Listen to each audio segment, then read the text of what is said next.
All right, good Wednesday morning to you. We are live here at the Indiana Convention Center, and certainly one of the more popular faces has joined us right now. I would assume the reaction, Nick Sirianni, to you coming to downtown Indianapolis maybe a little bit different than when you exited Lucas Oil Stadium back in early November. We don't need to begin with that, but Shane Steichen, the hire here, was listening to your podium session a little bit earlier. And obviously, he was a guy that you entrusted a whole lot. What will you lose the most in not having Shane with you? Yeah, obviously, anytime you lose good people, it affects you. And Shane, I always thought Shane just had a phenomenal way about calling a game. And I started off calling games in Philly, and I thought to myself, man, I need to be able to manage the game better. And I have this great play caller who did a great job with the Chargers calling plays. I need to entrust him, and he just never let me down on that. He was awesome on that. He does a great way about calling plays, how to stay calm through the madness of a game, through maybe the head coach yelling at his direction and still staying calm. Like Shane's was very steady. And so, that's one thing that sticks out with Shane, is just his ability to call a game, his ability, how good he is with the offense, is, how good he is connecting with players, his accountability with players. And, he's a good friend of mine. Obviously, I miss that friendship that I have with Shane as well. You called him a special play caller. What makes a special play caller? It's hard to say exactly what that is. It's just like, hey, calling the plays at the right time that are just, man, how did you just felt that in that moment, right? And yeah, I just felt that in that moment. Preparation also, but there's feel to it, but then the preparation of leaving no stone unturned and going through every detail that you could possibly go through to put yourself in position. Yeah, we ask our players to put themselves in every position they can. How am I running this play versus this look or that look or this look or that look? I try to do the same as a coach, and so his preparation is second to none as well. The natural thought process, I think, Coach, for a lot of fans is the comparison to you because, for all the obvious reasons. So when people are looking at Shane Steichen coming in as the head coach of the Indianapolis Colts and they're saying, hey, this is going to be like what Nick Sirianni did in Philly. What is it like? What things do you have in common with him, maybe from approach and detriment, approach and style? And then are there any things that are different that you look at it and you say, you know what, maybe he learned from an area where there was a detriment of something I did that he could have learned from? Sure. I think what we always try to do as coaches is learn some things from guys of what you would do and how you would do it, and take little parts of where you've been and try to, say, here's how I would do it, right? And so I'm sure Shane's taking a little bit from Norv and Norv Turner, a little bit from Frank Reich, a little bit from me, a little bit from Anthony Lynn, a little bit from Mike McCoy, and making it his own. That's what you try to do is and do what you think's right and what you're convicted in. To make sure you're running the program the way you want it to be run. And so, Shane, to say anything as far as systems go, like, he's got to figure out who's here first, right? And I think that's what Shane and I have done, and what the example of that is, like, hey, neither of us have ever run an offense quite like the one we ran this year. We had these type of players, and this is how we ran the offense. You try to cater to the quarterback first. So I think to say this is what Shane will do because we did this, and will he use some concepts from Philly? I imagine so, that he will. But he's I know what Shane will do. He'll figure out what his players do, figure out what his players do well, and he'll try to replicate that. And does that always happen immediately? No, because you got to go through training camp, you got to go through OTAs, you got to go through preseason games, you got to go through a couple. It took us about 5 or 6 games before we hit our stride and said, this is what we do well, this is what we're going to continue to do. And so, I know Shane will figure out what his guys do well and adapt to them, especially whoever that quarterback is. He was here as Colts offense coordinator from 2018 to 2020. Nick Sirianni, obviously Eagles head coach, with us live at the Convention Center. I asked Shane at his opening presser the biggest thing he learned from you as a first-time head coach. He said accountability. How, as a head coach, do you go about being accountable? Yeah, first of all, the accountability starts with yourself and admitting, when you've messed up, right? And so if I'm going to get up in front of the room and talk to the guys about things that need to be corrected from the game or from practice, I better be saying the things that I did wrong too, right? And going that way. But I think what people think is accountability, and so it starts there where you're holding yourself accountable. You want our players to get better every day, we got to get better every day. You want players to hold each other accountable and hold themselves accountable, you got to hold yourself accountable. But I think what a misconception sometimes about accountability is that it has to be negative. That's not at all accurate. And accountability, like, sure, when it's not done the right way, you go through your process of how you correct that action.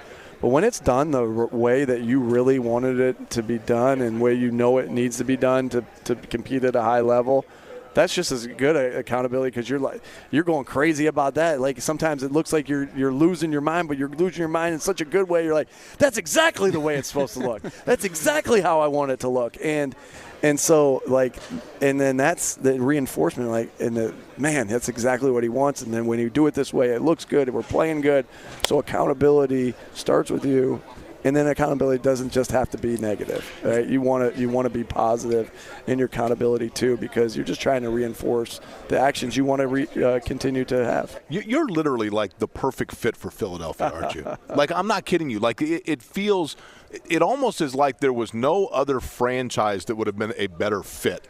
Yeah, I guess I grew up on the East Coast. Yeah, so, I mean, like, you know what I mean? Like, you kind of have that, like, Rocky Balboa, like, get up. Like, do you drink raw eggs in the morning, the whole deal? I definitely do not do that. Yeah, that's probably smart. But do I love the Rocky movies? Yeah. Did I just start watching them with my son before basketball games? I did. Have you run the steps? You know what? I have, but he hasn't. So I need to take him. There's your project, right? That's an off-season vacation right there. It's amazing. Like, I mean, shoot, we're sitting there watching Rocky. I said, hey, what'd you learn? Work hard. If I want to beat Ivan Drago, I got to work hard. So I'm like, that's exactly what I wanted my son to say. Hey, let me ask you about this. I mean, Kevin made mention of it, and we can make light of it now and joke around about, what it meant to you to come back to Indianapolis and win. And I think people know your relationship, your admiration, your respect for Frank Reich. And knowing the way that things ended for Frank Reich in Indianapolis, part of that's the nature of the business. Sure. But when Shane Steichen came to you and said, I have an opportunity, you said, oh, great. It's Indianapolis. What was your reaction, and was there any second of thinking to yourself, could there be somewhere else? Yeah, not even a little bit.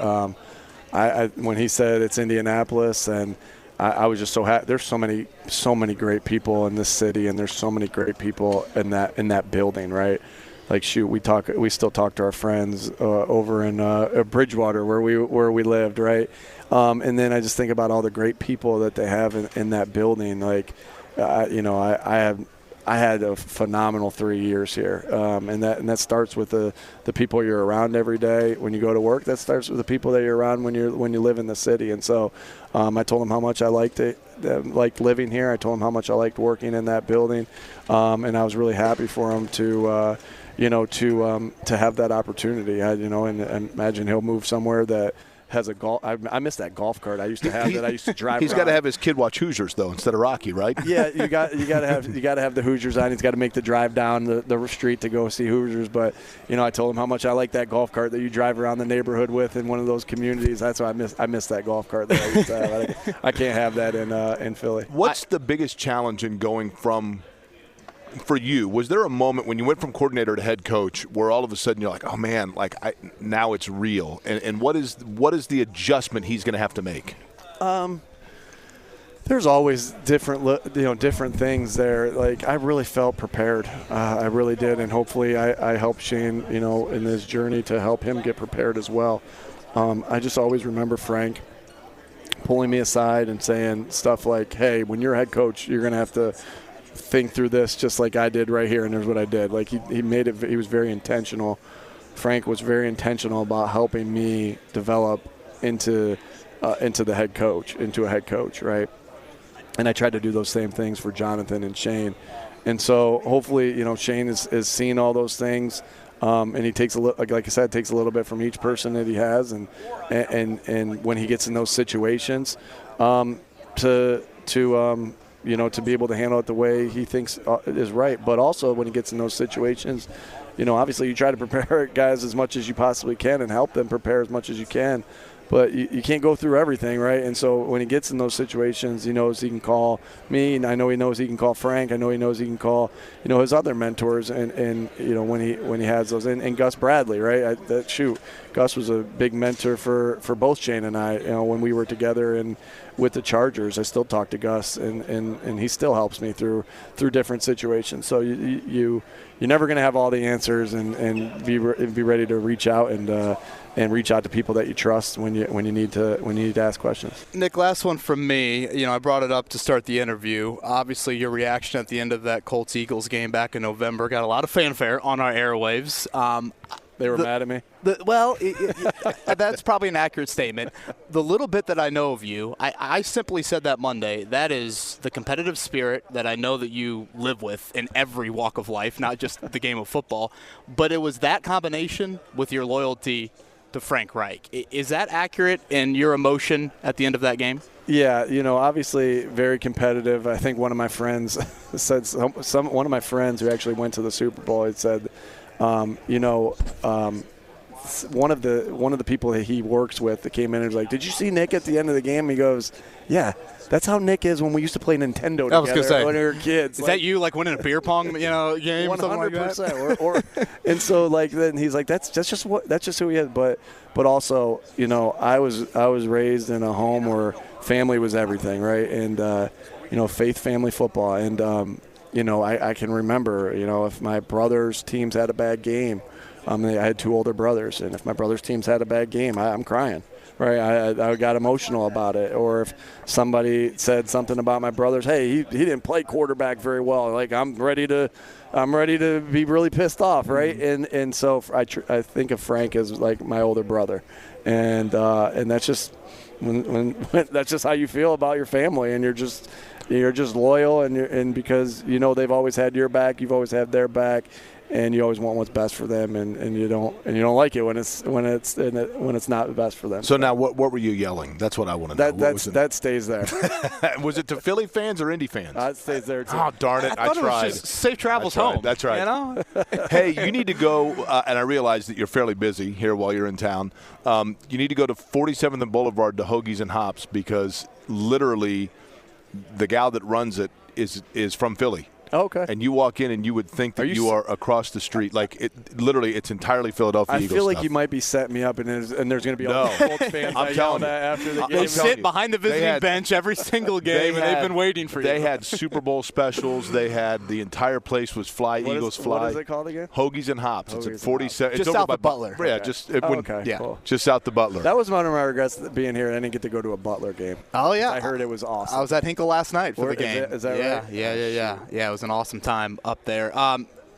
Unbelievable success. Proud of you. I know it's probably been a whirlwind these last couple of years, but I think Jake summed it up pretty well. You fit Philly really well, and it's darn impressive. Hey, are you and Shane next year both going to be in the headset of former Alabama quarterbacks on the field?